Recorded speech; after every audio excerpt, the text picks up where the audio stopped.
En este video vamos a hablar de los fundamentos de la mecánica cuántica. Enunciaremos sus postulados y consecuencias físicas.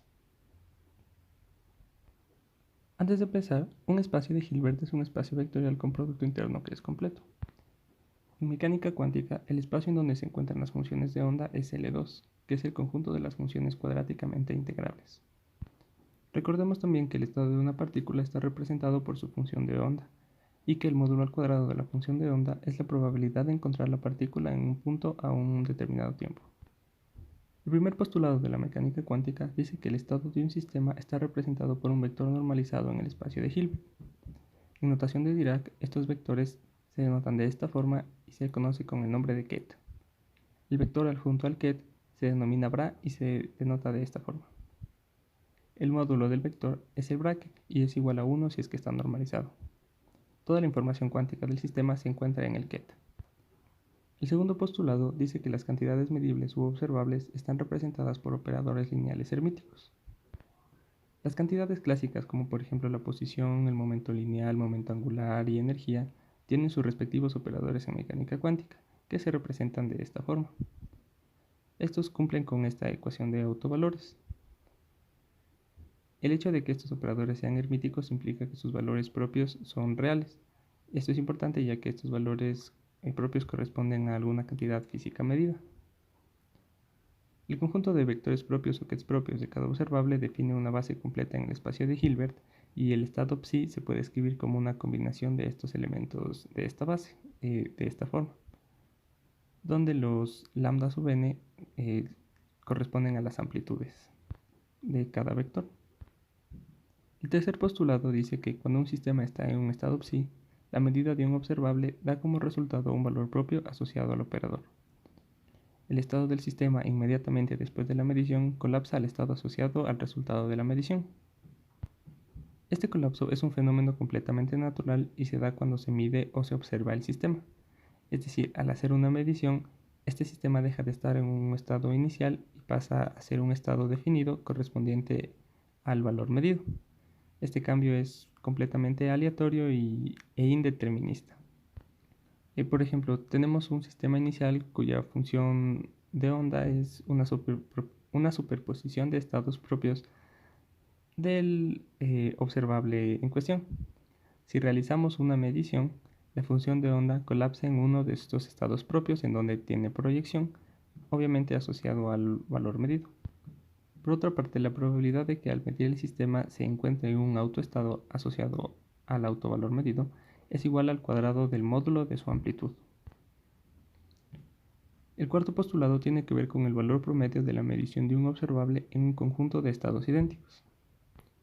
Sea nuestro observable al actuar sobre el ket y contraerlo con el bra, obtenemos esta expresión del valor medio.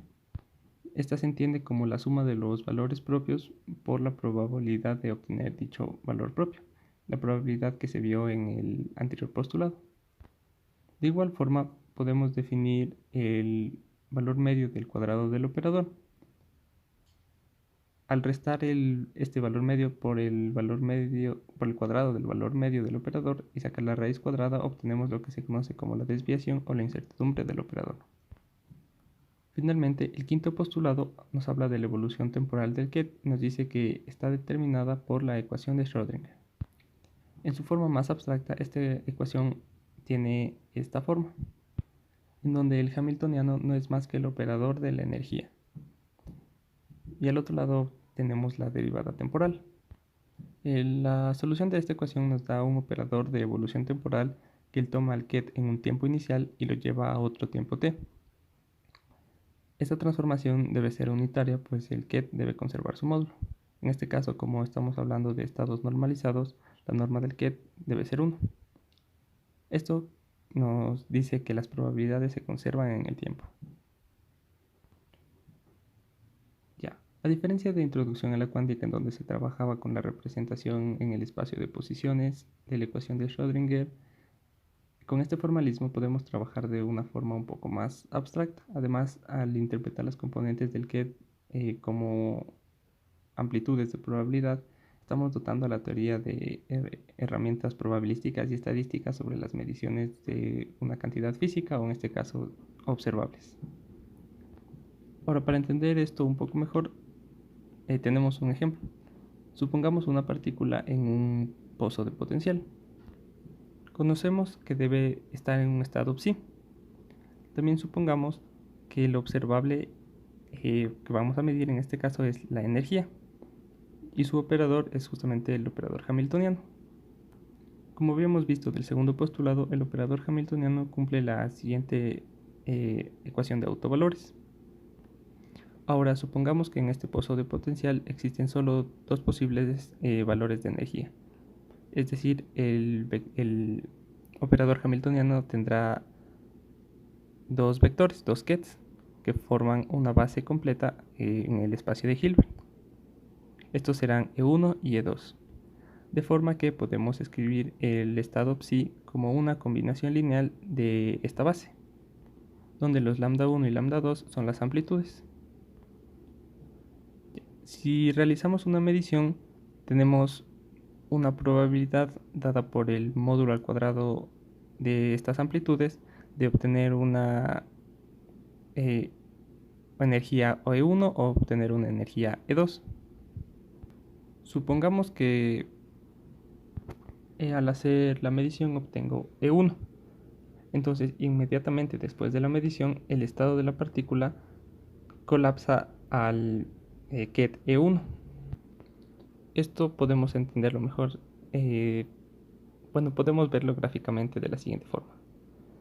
Antes de la medición, que sería antes del tiempo t sub 0, el estado de la partícula es el estado psi, que como habíamos visto antes, era una combinación lineal de los estados del vector del operador hamiltoniano, que eran E1 y E2. En el tiempo t0 se realiza la medición. Antes de esta medición, la evolución temporal del estado está determinada por la ecuación de Schrödinger. Después de la medición, habíamos obtenido un valor de energía E1, por lo tanto el estado de la partícula está en el ket E1. Y la evolución temporal igual después va a estar dada por la ecuación de Schrödinger. En el tiempo t0, que es donde se da el colapso, tenemos que es un proceso completamente natural, completamente indeterminista, que no se puede determinar por la ecuación de Schrödinger. También por otra parte, como habíamos visto en el cuarto postulado, el valor medio del operador hamiltoniano no es más que la suma de los valores propios, en este caso E1 y E2, por las probabilidades de medir cada valor, en este caso lambda 1 al cuadrado y lambda 2 al cuadrado, que eran las amplitudes.